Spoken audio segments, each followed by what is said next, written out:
Hey everyone, this is Ender, professional player on the Gaimin Gladiators. And this is how I became the Rush Battle Tower champion.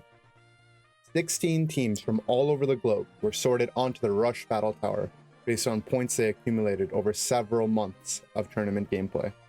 My team was able to collect 24 points, which put us 4 spots from the top. Follow me on my journey and watch to the end to see how we wrecked through the competition and went home with the cash prize.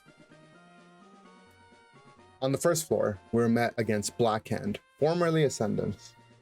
Historically, they've been our rivals, and many considered my team and theirs to be the top 2 teams in North America.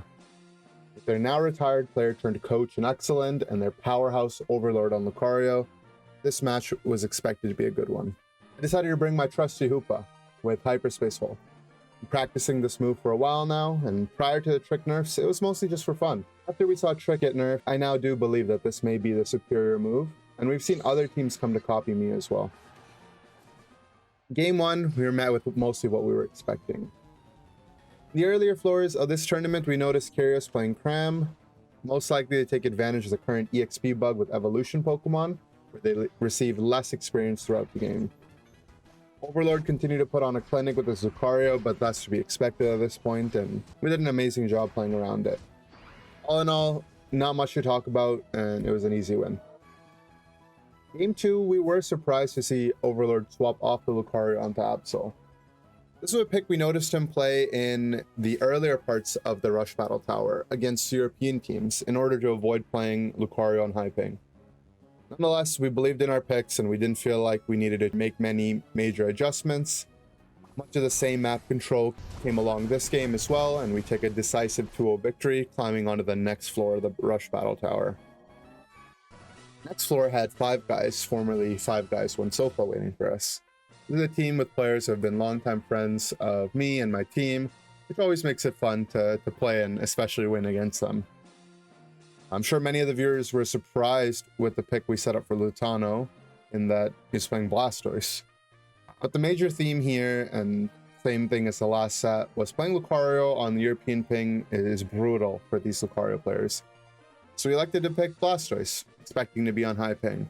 Whether or not we did get a high ping and we were on the European server, we believed in the Blastoise pick that, the playstyle suited us against 5 guys, and it was the best pick no matter what. Meanwhile, on the other side, we were expecting Kid Tans to be on his Greninja, his signature pick. That's his best Pokemon, and considering they'd have the ping advantage, it would have been a great pick for them. Luckily, we were favored on the ping, and Tans probably saw this as a possibility, and he moved on to the Cinderace, a Pokemon that's a little bit easier to play around on higher latency.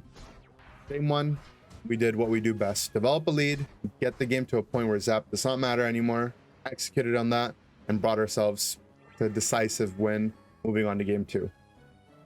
Coming off the high off the first win, we weren't too worried about making any adjustments, weren't worried about anything that they might bring upon us, and knowing that we had the lower latency in Game 1, we weren't worried about our picks this time around either. Clean game, didn't lose any of our goals, we aced them at Zap and advanced onto the next floor. On this floor, we had arguably the best team in Europe waiting for us, Random Gaming. We've gone back and forth versus this team in the Rush tournaments and other tournaments, and kind of similar to my team, they've got a good positioning in the AOS Cup standings as well. But as their name states, they love to play random, and we didn't really know what to expect, considering they were known for playing score comp in the past, which now has been deemed unviable after the recent Buddy Barrier and Score Shield nerfs. This was our first time playing them on this patch, and not knowing what to expect, we wanted to just hedge our bets in all our lanes, ran with an old school 2-1-2 lineup, something that we'd played in our last Rush victory as well, when we had Retsu subbing in for Goof. Hoopa's a really powerful Pokemon, can go in any lane, probably not the center lane, but in the top or the bottom lane, and with access to Hyperspace Hole at level 4, I can easily adjust and move around the map as I need to. Gatlu's Greedent is very annoying with his invades, his fluffy tails, and just attempting to shut down Toon. I made it a point to try and keep tabs on him as much as I could. Playing this way did mean that I would suffer in my experience, but it would help me shut down the Greedent a little bit and allow my teammates to scale. And with my EXP share on, I was confident that my teammates would be able to use their experience lead and have some good team fights around objectives. We scaled well into the late game, and once the final 2 minutes hit, we knew that we needed to make sure that Random Gaming didn't play random and flip zap on us. We tried to take fights further from the zap pit, and with good positioning, some good hyperspace hole resets, we were able to comfortably take that win. Game 2 versus Random Gaming, we were happy to continue a similar strategy, because obviously we won. Could mention he'd have a much easier time into the Gradient and the Invades if he was on Absol, and considering Absol has done pretty well in this tournament and Toon's really good on it, there was no problem with us swapping over to that. We were happy to make that adjustment. Their picks truly reflected their style of play in that they love to play random, but I don't believe all their picks were complete shots in the dark. They do make a lot of sense. Revenant was recently buffed and deals an incredible amount of damage with the Curse build, while still being one of the hardest Pokemon to bring down in the game. They had both the Absol and Serena this time, which received indirect buffs as Buddy Barrier's been significantly nerfed, and these Pokemon really struggled in the endgame fights, bringing down those large shields caused by Buddy Barrier. Finally, Mamoswine, it's a Pokemon that's always been decently good, very hard to bring down, very strong laner, and that totaled out their picks with Absol, Serena, Mamoswine, and Trevenant, all really tanky Pokemon which benefit from the hyperspace hole resets that they ended up going with as well. Because of their changes and the loading screen we saw, we were expecting them to be a traditional 1-1-3 lane, and we wanted to match it. Me, Zagrug, and Goof, we believe ourselves to be some of the strongest laners in the world, and if you put us against any 3 players on any 3 Pokemon, we're pretty confident that we'd be able to come out ahead, or at least hold our own. And we did exactly that. We developed a large lead in the laning phase, and it was a perfect setup for Toon on the Absol to completely obliterate them, getting a quadra kill before we take down the first shred. Continue to assert our dominance and force the enemy team to have an unevolved Piloswine in the fight for second dread. Both teams bring down their team using the Hoopa Unite. It's an easy take for me and the team, ending up in a clean setup for the endgame. Zapdos does end up getting flipped, and we do end up winning the Zap, but even if we were to lose the Zap, I'm confident we'd have knocked out enough Pokemon for it to not matter. Sets up another 2-0 victory for us and putting us on top of the Battle Tower, all the way in the finals, where Apprentice Unleashed, aka or formerly Apes Unleashed, are waiting for us.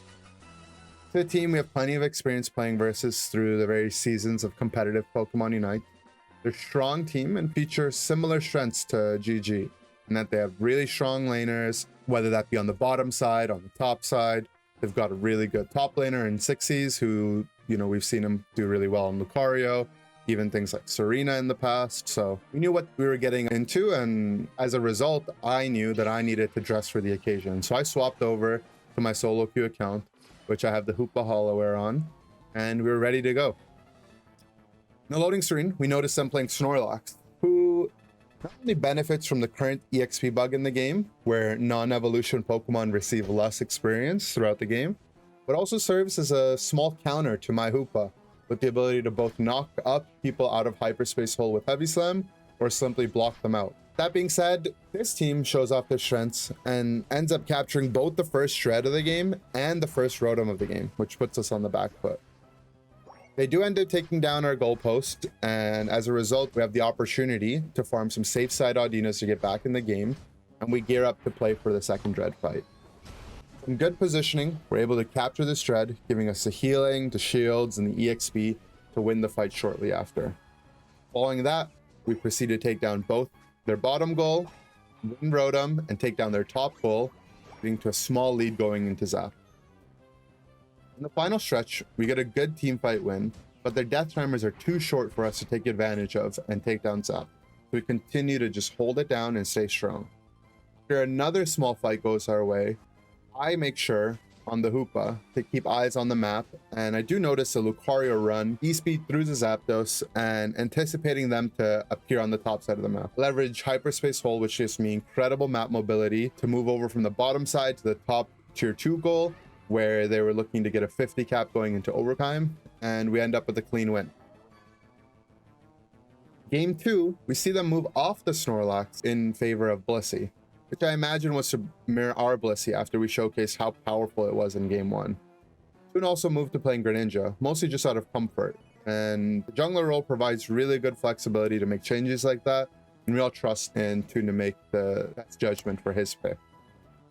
We do well in our laning stage, setting up a good lead and the ability to take down first Shred. Dive their bottom goal to set up their goal for a big overdunk, where Goop finds another 40 to go in soon after. Toon finds the enemy Blissey in the bot side jungle, then the whole team dives bot tier 2 gold, resulting in 3 kills total and another 67 points.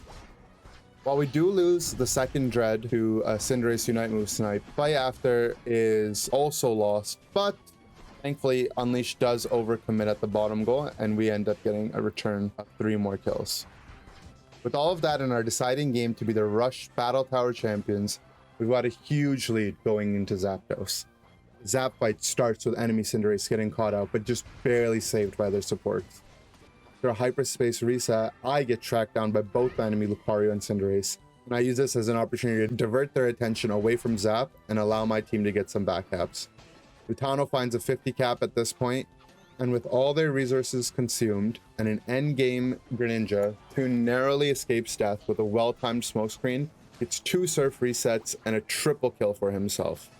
Not enough time remaining for Unleash to take Zap, and a huge point lead that we developed that marks the Gaimin Gladiators as the Rush Battle Tower champions, taking home half of the prize pool and 750 euros, and most importantly, a big win leading up to the AOS Cup. If you made it to the end of the video and like content like this, make sure to check out my other tournament recaps. And if you'd like to see more of this in the future, make sure to let me know in the comments below. Thanks for watching, and I'm out.